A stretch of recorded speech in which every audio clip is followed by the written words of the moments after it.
मैं डॉक्टर अभिषेक सिंह आप सभी का स्वागत करता हूं अपने इस YouTube चैनल पर। और आज की वीडियो में हम गाइडेंस एंड काउंसलिंग से रिलेटेड कुछ इम्पॉर्टेंट MCQs को सॉल्व करेंगे। इससे पहले एक इन्फॉर्मेशन है आप सभी के लिए कि जो भी स्टूडेंट्स कमेंट्स करते हैं कि सर मुझे BA थर्ड ईयर का वीडियो चाहिए या BA सेकेंड ईयर का वीडियो चाहिए, तो आप प्लीज़ ऐसे कमेंट ना करें, क्योंकि आप अगर BA थर्ड ईयर या BA सेकेंड ईयर ही सिर्फ बताएंगे तो मुझे ये नहीं पता चलेगा कि आपको किस पेपर का वीडियो चाहिए। जैसे साइकोलॉजी में आप BA थर्ड ईयर में हैं, तो जो BA थर्ड ईयर में आप किस यूनिवर्सिटी से बिलोंग करते हैं, किस कॉलेज से बिलोंग करते हैं, और अलग अलग यूनिवर्सिटीज़ में अलग अलग सिलेबस है। किसी में जो एबनॉर्मल साइकोलॉजी है वो BA थर्ड ईयर में है, तो किसी के सिलेबस में वो BA सेकेंड ईयर में ही है। इसी प्रकार इन्वायरमेंटल साइकोलॉजी किसी के सिलेबस में MA में है, तो किसी के सिलेबस में वो थर्ड ईयर में ही है, BA थर्ड ईयर में। तो इसीलिए आप जब भी कमेंट करें तो कमेंट में आप ये ज़रूर बताएं कि आप BA थर्ड ईयर में हैं, सेकेंड ईयर में हैं, जो भी जिस ईयर में भी हैं आप उसको बताएं। इसके साथ साथ अब ये भी बताएं कि इसके अंतर्गत जैसे BA थर्ड ईयर में आप हैं, तो BA थर्ड ईयर में आपको सोशल साइकोलॉजी से रिलेटेड वीडियो चाहिए, या BA थर्ड ईयर में आपको स्टैट्स से रिलेटेड वीडियो चाहिए, या आपको इन्वायरमेंटल साइकोलॉजी से रिलेटेड वीडियो चाहिए। जब इस प्रकार से आप बताएंगे तो हम समझ पाएंगे कि आपकी डिमांड क्या है और उसके अकॉर्डिंग हम फिर आपको वीडियो प्रोवाइड कर पाएंगे।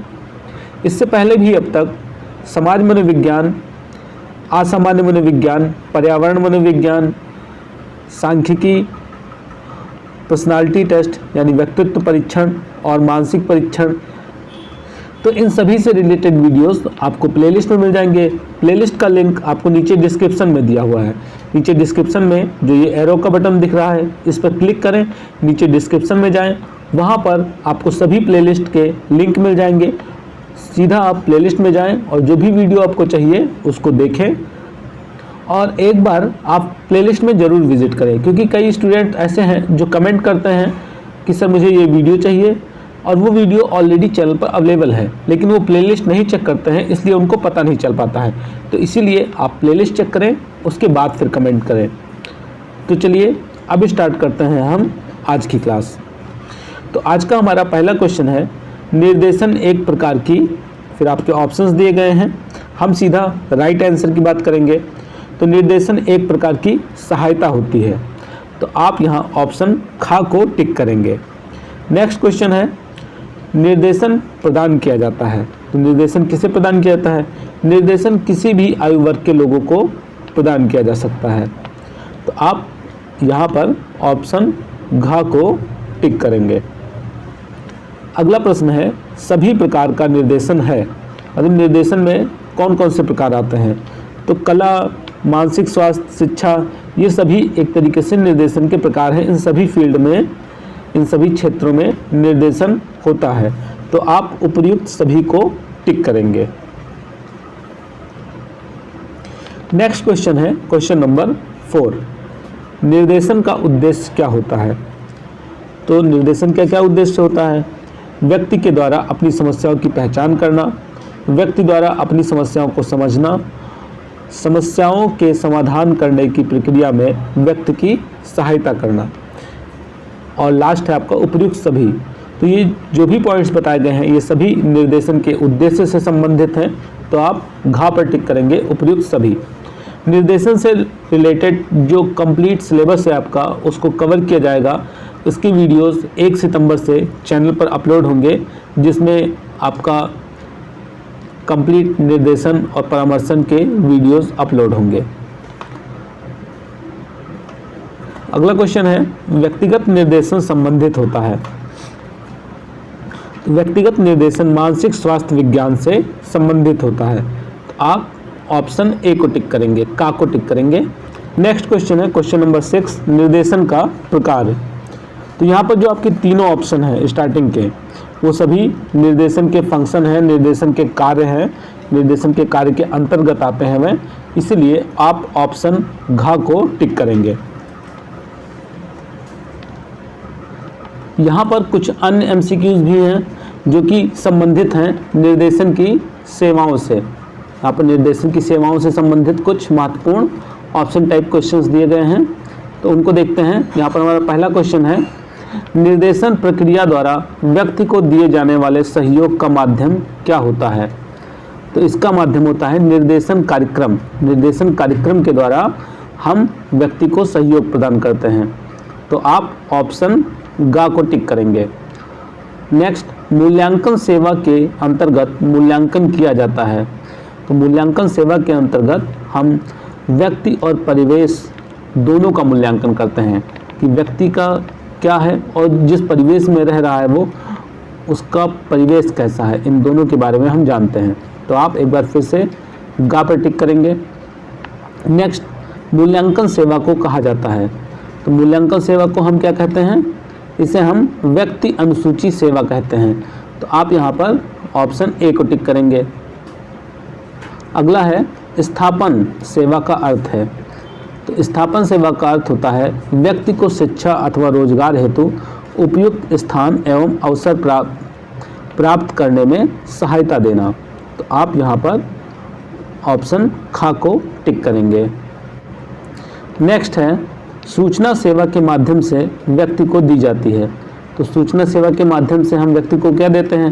यहाँ पर आपका पहला ऑप्शन है शैक्षिक सूचनाएं, दूसरा ऑप्शन है व्यावसायिक सूचनाएं, तीसरा है व्यक्तिगत एवं सामाजिक सूचनाएं और लास्ट है उपयुक्त सभी प्रकार की सूचनाएं।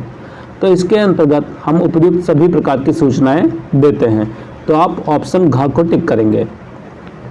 नेक्स्ट क्वेश्चन है क्वेश्चन नंबर 6, विद्यार्थी अथवा व्यक्ति किस सीमा तक निर्देशन कार्यक्रम का उपयोग पा रहे हैं, इसे जानने का साधन क्या है?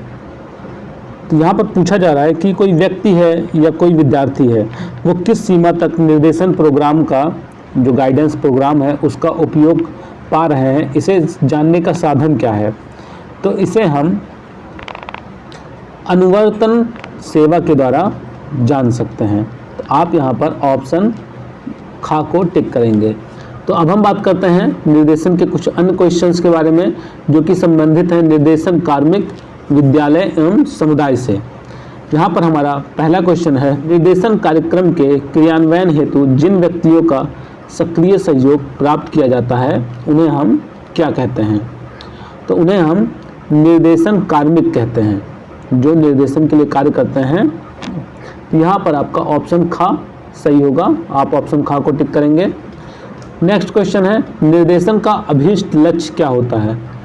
तो निर्देशन का जो अभीष्ट लक्ष्य है वह व्यक्ति का अधिकतम संभव विकास करना होता है।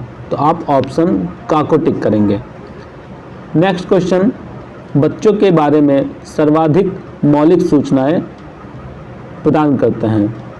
तो बच्चों के बारे में सबसे ज़्यादा कौन बता सकता है? यहाँ पर उसके माता पिता उसके बारे में सबसे अधिक बता सकते हैं, तो आप ऑप्शन गा को टिक करेंगे। अगला क्वेश्चन, परामर्शदाता एक प्रशिक्षित होता है क्या? परामर्शदाता एक प्रशिक्षित मनोवैज्ञानिक होता है, तो आप यहाँ पर ऑप्शन घा को टिक करेंगे। और लास्ट है, विद्यालय परिवेश से बाहर जरूरतमंद युवकों के निर्देशन कार्यक्रमों हेतु संस्था महत्वपूर्ण है। कौन सी संस्था महत्वपूर्ण है? तो यहाँ पर जो सामुदायिक संस्थाएं होती हैं वे काफ़ी महत्वपूर्ण होती हैं, जो विद्यालय के बाहर ज़रूरतमंद युवकों का निर्देशन करती हैं। तो आप यहाँ पर ऑप्शन का को टिक करेंगे। नेक्स्ट क्वेश्चन है, व्यावसायिक निर्देशन का प्रारंभ अमेरिका में किस वर्ष में हुआ? तो ये हुआ था 1908 में, तो आप 1908 को टिक करेंगे। नेक्स्ट, अमेरिका में वोकेशन ब्यूरो की सर्वप्रथम स्थापना किसके द्वारा की गई? तो इसकी जो सर्वप्रथम स्थापना की थी वो किया गया था फ्रैंक पार्सन्स के ने। तो आप यहाँ पर ऑप्शन ए को टिक करेंगे। नेक्स्ट, सर्वप्रथम वोकेशन ब्यूरो की स्थापना अमेरिका में किस शहर में हुई? पिछले में पूछा गया कि किसने की, यहाँ पर पूछा जा रहा है कि किस शहर में हुई। तो आपका जो बोस्टन शहर है वहाँ पर इसकी स्थापना हुई थी। तो आप यहाँ पर ऑप्शन खा को टिक करेंगे। नेक्स्ट क्वेश्चन है, व्यावसायिक निर्देशन में बल दिया जाता है। तो व्यावसायिक निर्देशन में व्यक्ति की क्षमताओं को समझने पर व्यवसाय की दिशाओं एवं विशेषताओं पर, व्यक्ति तथा व्यवसाय की विशेषताओं के मध्य संबंध स्थापित करने पर बल दिया जाता है। यानी जो आपके तीनों ऑप्शंस हैं वो सही हैं, इसीलिए आपका जो लास्ट ऑप्शन है उपयुक्त तीनों पर वो सही होगा। आप ऑप्शन घ को टिक करेंगे। नेक्स्ट क्वेश्चन, गिन्सबर्ग एवं उनके सहयोगियों के अनुसार व्यावसायिक विकास की अवस्था क्या है? तो गिन्सबर्ग और उनके सहयोगियों ने जो व्यावसायिक विकास की अवस्था बताई उसके अनुसार कल्पनापूर्ण चयन अवस्था, अंतरिम चयन अवस्था, वास्तविकतापूर्ण चयन अवस्था, यह सही प्रक्रम है। तो आप ऑप्शन ख को टिक करेंगे। नेक्स्ट क्वेश्चन, जोन्स द्वारा वर्णित व्यावसायिक विकास की क्रमिक अवस्थाएं क्या हैं? तो जोन्स ने जो क्रमिक अवस्थाएं बताई थी उसमें विवृद्धि, अन्वेषण, स्थापना, अनुरक्षण तथा ह्रास सम्मिलित होते हैं। तो आप यहाँ पर ऑप्शन घ को टिक करेंगे। नेक्स्ट क्वेश्चन, कार्य विश्लेषण से ज्ञात होता है। तो कार्य विश्लेषण से हमें किसी कार्य को संपादित करने के लिए व्यक्ति में वांछित योग्यताओं का ज्ञात होता है। तो आप ऑप्शन क को टिक करेंगे। नेक्स्ट क्वेश्चन है, व्यावसायिक समायोजन का हर्ट्जबर्ग का सिद्धांत कहलाता है। तो व्यावसायिक समायोजन का जो हर्ट्जबर्ग का सिद्धांत था वो द्विकारक सिद्धांत था। तो आप ऑप्शन ख को टिक करेंगे। नेक्स्ट क्वेश्चन, व्यावसायिक समायोजन का एल्डरफर का सिद्धांत कहलाता है। तो व्यावसायिक समायोजन का एल्डरफर का सिद्धांत ERG सिद्धांत कहलाता है। ERG, तो आप ऑप्शन ग को टिक करेंगे। नेक्स्ट क्वेश्चन, एल्डरफर के सिद्धांत के अनुसार व्यावसायिक समायोजन में आवश्यकताओं की श्रृंखला में निम्नलिखित प्रणाली कार्य करती है। यहाँ पर पूछा जा रहा है कि कौन सी प्रणाली कार्य करती है। तो इसमें जो आपका कुंठा प्रतिगमन है, फ्रस्ट्रेशन रिग्रेशन कार्य करता है। तो आप ऑप्शन क को टिक करेंगे। नेक्स्ट क्वेश्चन है, व्यावसायिक समायोजन का व्रूम का सिद्धांत क्या है? तो व्यावसायिक समायोजन में जो व्रूम ने सिद्धांत दिया था उसे हम प्रत्याशा सिद्धांत के नाम से जानते हैं। तो आप ऑप्शन घ को टिक करेंगे। नेक्स्ट क्वेश्चन, मैकलेलैंड के सिद्धांत में प्रमुख आवश्यकताएं हैं। मैकलेलैंड के सिद्धांत में जो प्रमुख आवश्यकताएं हैं वह हैं उपलब्धि, शक्ति और संबंध। तो आप ऑप्शन क को टिक करेंगे। और अगला क्वेश्चन है, जोन्स एवं नायर द्वारा वर्णित व्यावसायिक विकास की कितनी अवस्थाएं होती हैं? तो जोन्स एवं नायर ने जो विकास की अवस्थाएं बताई थी व्यावसायिक, उसमें टोटल 5 अवस्थाएं होती हैं। तो आप ऑप्शन ख को टिक करेंगे। और आज की वीडियो का लास्ट क्वेश्चन है, व्यावसायिक विश्लेषण से सूचनाएं प्राप्त की जाती हैं। व्यावसायिक विश्लेषण से हमें कर्मचारियों के बारे में सूचनाएं प्राप्त होती हैं। तो आप ऑप्शन ख को टिक करेंगे। तो इस प्रकार इस वीडियो में हमने निर्देशन से संबंधित कुछ इंपॉर्टेंट क्वेश्चंस को अटेम्प्ट किया। मिलते हैं नेक्स्ट वीडियो में एक नए टॉपिक के साथ। तब तक अगर आपको किसी टॉपिक पर और वीडियो चाहिए तो आप हमें कमेंट कर सकते हैं। धन्यवाद।